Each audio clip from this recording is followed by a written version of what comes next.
Strickland running second. Davey Allison a close third, followed by Brett Bodine and Dale Earnhardt. We'll return with more in a moment from Martinsville.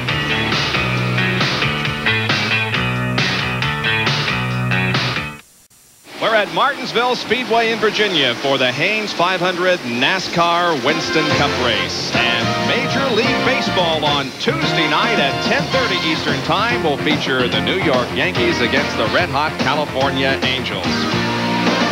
10:30 ESPN Tuesday Night Baseball. The Yankees and the Angels. Should be a great game. That's tomorrow night. Now here at Martinsville, we have Rusty Wallace still in the lead, and there he is. He's trying to put a lap on Jimmy Spencer, who is right now in about 19th position. Here's the battle for second that has been going on for several laps. Davey Allison just has not been able to get around Hut Strickland. 27 of Strickland battling the 28 of Allison. And Brett Bodine had caught them the last time we looked at them, but they pulled away from him a little bit. Dale Earnhardt has caught Brett Bodine back. Here comes Davey once again, but Bobby Labonte is there. He has to back off. Here's the interval. As you can see, Rusty has almost a 7.5-second lead over Hut, and then it's real close between Hut and Davey. Brett is just slightly behind that, and Dale Earnhardt running about 9 seconds behind in fifth. And Jerry is with Ernie Irvan. Guys, he started 12th, drove all the way up to the third spot, and Ernie, now you're behind the wall. What happened?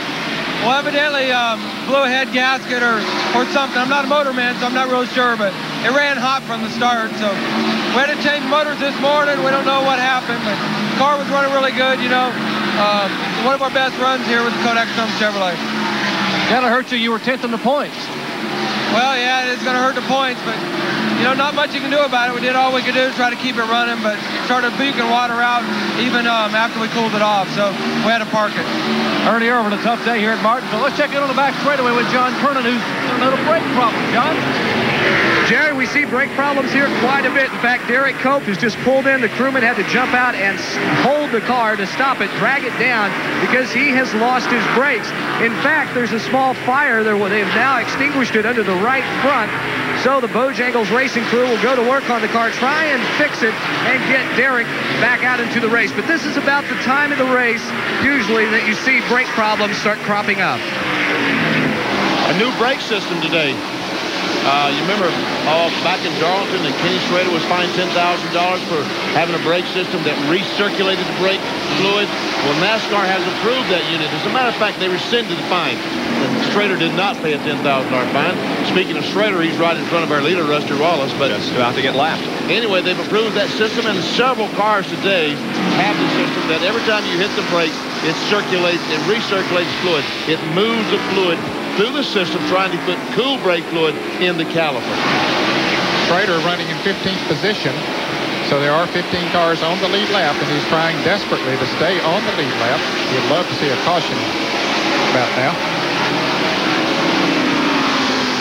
Well, as you have mentioned throughout the race, brakes on a short track are probably the most important item on a race car. They're especially important here at Martinsville. And let's take a closer look. This is a complete brake assembly on a Winston Cup car on one of the wheels. The dark gray piece, the brake caliper that houses the fluid. This is a recirculating valve. As you apply pressure, the valve opens, fluid goes through the system and recirculates back to the reservoir. The brake fluid goes in the top of the caliper. We can see where it goes in the top, all through the caliper, out the bottom, back to the reservoir, keeping the pedal consistent. At Martinsville, that is a major problem, pedal consistency. Every time you press on the brake pedal, having it react the same as far as the ability to slow the race car down. If you have to go down the straightaway and pump the brake pedal before you get to the corner, you're not exactly sure where you've got to let off and how much brake pedal you've got to use to get into the corner at a consistent speed every time. So it really does hurt your lap times when you have that kind of a problem. With the recirculator valve, you're able to know the brake pedal's there all the time. It's the same spot. It's going to firm up on you, consequently making it much easier to drive Martinsville. Comments there from Brett Bodine, who currently runs fourth in the Quaker State Ford. Here's Jimmy Hensley's foot cam. And he has the recirculator valve in his Tell you what, he better get the foot off. We can see he's got that left foot ready to go, but it's not hitting the brake. Down there he goes in the corner, hits the brakes. Rusty Wallace just went around Hensley, put him a lap down. Hensley is in 14th position.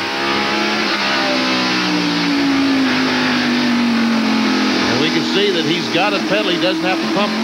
He's pumping it just a little bit, but not too much. Normally these guys, you've seen them before, pump it like crazy. But with the recirculating valve, they're keeping the fluid cool, keeping that pedal consistent. And John Kernan has a follow-up story. Well, Benny, this is Willwood's answer to that recirculating. I mean, just this little bitty valve right here. You attach one on the hose that goes in, one on the hose that comes out of the caliper, and what it does is it recirculates. It allows the brake fluid to push in, then it pushes back out the other side. And these are only about $75. I say only about $75 for this little thing. The other brake circulating system, about $2,000 a race. So with this, you put it on all tires, you're looking at about $600. And I'm telling you what, this thing is so simple that it's kind of hard to explain. Okay, then we won't ask you to, John. Rusty Wallace continues to lap cars as he leads the Haynes 500 here at Martinsville, putting a lap now on the 30 car of Michael Waltrip, who runs in 12th position. There were 11 on the lead lap.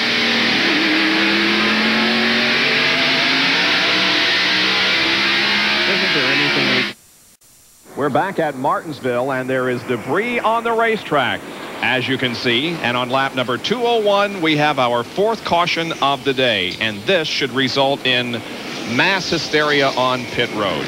Yeah, there were a lot of drivers, Bob, that wanted to come into the pits. Rusty Wallace will lead them down. He's pretty far out in front of everybody else, Jerry, so he should be able to make a good pit stop and get back out in front. And they were about 37 laps away from their scheduled pit stop on lap 237. We are at lap 200 right now. The first time they came in on lap 87, it took 16.94 seconds to change 4 tires. Everyone else in a 20-second range. Left side tires going on. Fuel in the car, off the jack, and Rusty Wallace is out and away. Let's check into the back straightaway with John Kernan.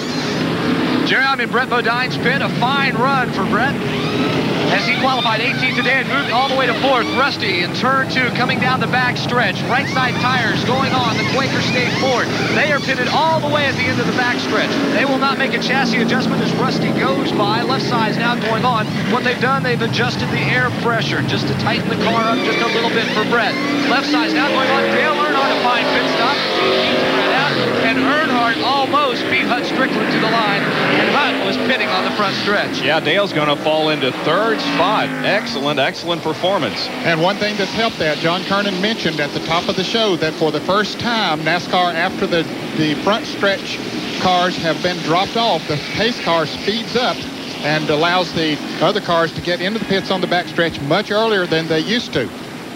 That does even it up somewhat. So pit stops have been completed here by just about everyone during our fourth caution.